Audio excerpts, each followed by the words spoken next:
स्थिति बिगड़ गई, बेकाबू कैसे हालात हो गए, मुझे समझ में आता है। लेकिन अगर अखिलेश यादव ये कह दें कि राजनीतिक फायदे के लिए बीजेपी दंगे करवा रही है और ये कह दें कि सीधे बीजेपी ने यह सब करवाया है, तो सर सवाल यह उठता है कि यह उपचुनाव है, 27 का चुनाव है, सब कुछ दांव पर लगेगा इसके लिए। राकेश जी, भारतीय जनता पार्टी के अगर इतिहास और चरित्र को आप देखेंगे तो भारतीय जनता पार्टी के चरित्र में ही दंगा है। जब जब इस देश के अंदर भारतीय जनता पार्टी को सत्ता की चाहत होती है या सत्ता से पकड़ कमजोर होती है तो भारतीय जनता पार्टी इस तरह काम करवाती है, इसमें कोई दो राय नहीं। आप सिर्फ बहराइच की बात कर रहे हैं, अभी बताइए जो माननीय प्रधानमंत्री जी का संसदीय क्षेत्र है वहां पर पुलिस का इंतजाम क्यों नहीं हो पाया, मुझे बता दीजिए। वहां पे इमली में 480 बरस पुरानी परंपरा है कि रघुकुल जो है वो यदुकुल के कंधे पर होकर जाते हैं, रघुकुल और यदुकुल का मिलन उनके कंधे पर होता है। लेकिन भारतीय जनता पार्टी उन परंपराओं को भी तोड़ने के लिए आगे चली आती है। तो ये नहीं पता चल पाता कि भारतीय जनता पार्टी समाज में किस तरह का समाज बनाना चाहे। जो कानून व्यवस्था का फेल्योर है बहराइच के अंदर, अब मुझे बताइए कि रूट निर्धारित कौन करता है? डीजे बजेगा, उसमें कौन से गाने बजेंगे, लाउड स्पीकर क्या क्या पिच होगा, उसको कौन निर्धारित करता है? कौन लोग शामिल होंगे, उसको कौन निर्धारित करता है? जब आप नहीं, धर्मेंद्र यादव दो बातें हैं, धर्मेंद्र यादव दो बातें हैं, आपकी इन बातों का शिवम त्यागी जवाब देंगे, लेकिन दो सवाल है इसमें से। पहला सवाल यह है कि अगर बीजेपी राज में दंगा कहीं हो गया, कहीं स्थिति बेकाबू हो गई, तो आपने कहा बीजेपी ने करवा दिया, तो क्या मैं ये मान लूं कि सपा राज में जितने दंगे हुए सब सपा सरकार ने करवाए थे?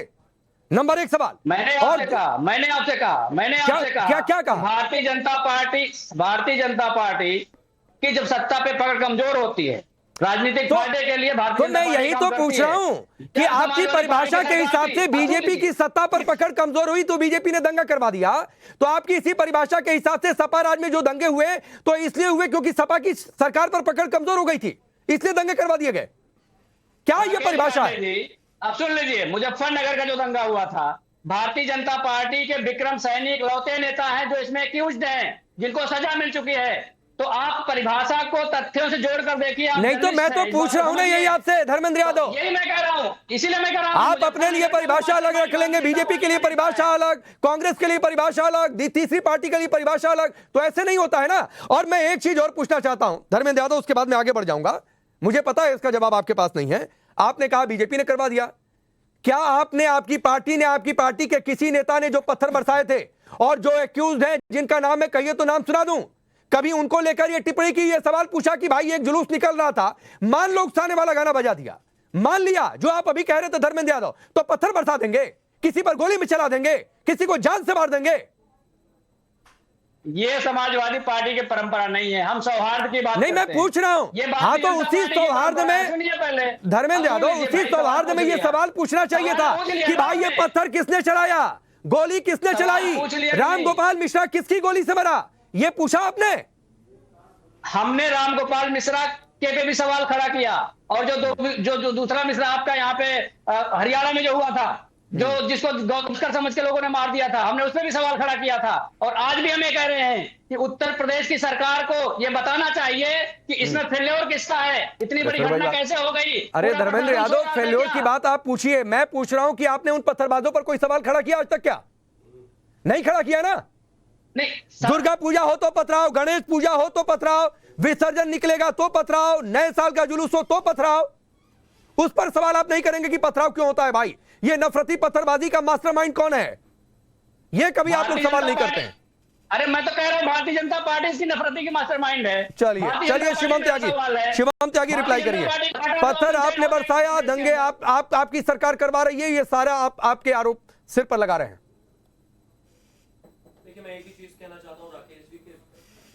देखिए मैं एक ही चीज कहना चाहता हूं राकेश जी कि जहां जहां ये दुर्दांत शक्तियां जो हैं, गलत शक्तियां जो हैं, थोड़ी सी भी मजबूत हो जाती हैं, वहां वहां की स्थितियां ऐसी हो जाती हैं।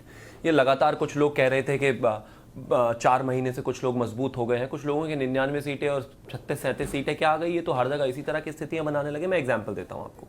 इन्होंने कहा कि ये भारतीय जनता पार्टी का नहीं, बिल्कुल भारतीय जनता पार्टी का नहीं है भाई, बहुत विषय साफ है। उत्तर प्रदेश का तो ये खाली विषय भी नहीं रह गया, उत्तर प्रदेश में भी हो रहा है पत्थरबाजी। अभी पिछले दिनों आपको याद होगा बंगाल में भी पत्थरबाजी हुई है, बिहार में भी पत्थरबाजी हुई है। मैं बड़ी शालीनता और सम्मान से पूछना चाहता हूँ, हिंदुस्तान में चाहे दुर्गा विसर्जन हो, चाहे इसके अलावा गणेश विसर्जन हो, चाहे इसके अलावा कोई भी रामनवमी की शोभा यात्रा हो, चाहे कोई भी किसी तरह की शोभा यात्रा हो, क्यों ऐसा होता है कि उसी को ही सिक्योरिटी चाहिए, उसी पर ही पत्थर चलेंगे, उसी पर ही चाकू छुरी चलेंगी, उसी के ऊपर ही गालियां दी जाएंगी, उसी के ऊपर गोलियां चलेंगी? क्यों ऐसा क्यों नहीं होता कि एक धर्म की शबे बारात की जब कोई भी यात्रा निकलती है उसको तो सिक्योरिटी देने की आवश्यकता नहीं है, उस पर तो किसी सिक्योरिटी की जरूरत नहीं पड़ती कि हिंदू वहां पर कोई पत्थरबाजी कर देगा, नहीं होता कभी भी। या फिर ईद पर जब इस तरह की यात्राएं होती हैं, अभी पिछले दिनों हुई जब बकरीद हुई थी, तो उस पर तो किसी को सुरक्षा देने की आवश्यकता नहीं पड़ी। क्यों नहीं पड़ी?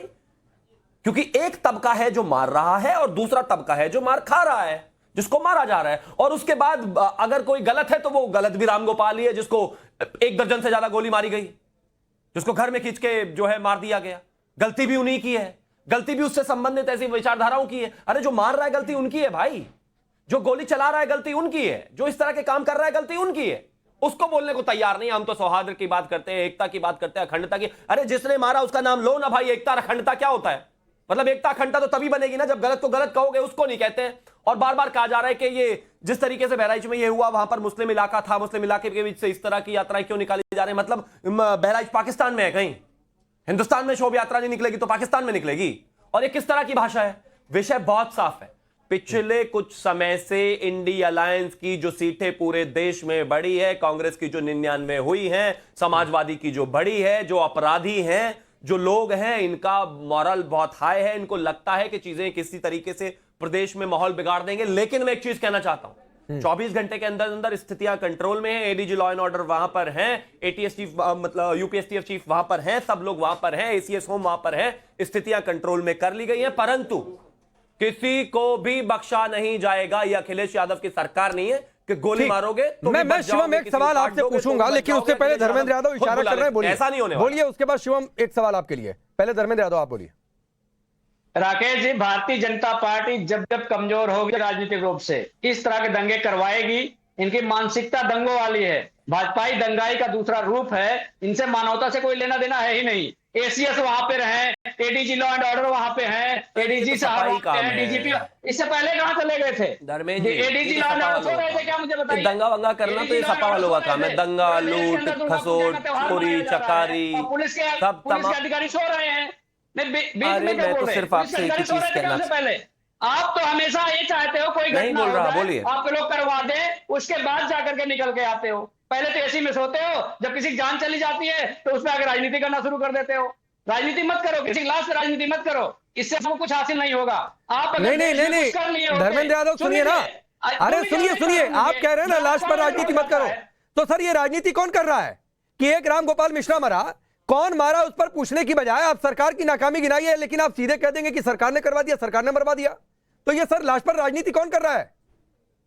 राकेश जी, मैं ये कहता हूं मिश्रा जी की जान बच सकती थी अगर भारतीय जनता पार्टी की योगी सरकार अलर्ट होती, लेकिन जान चली गई, उसकी जान वापस नहीं आनी है।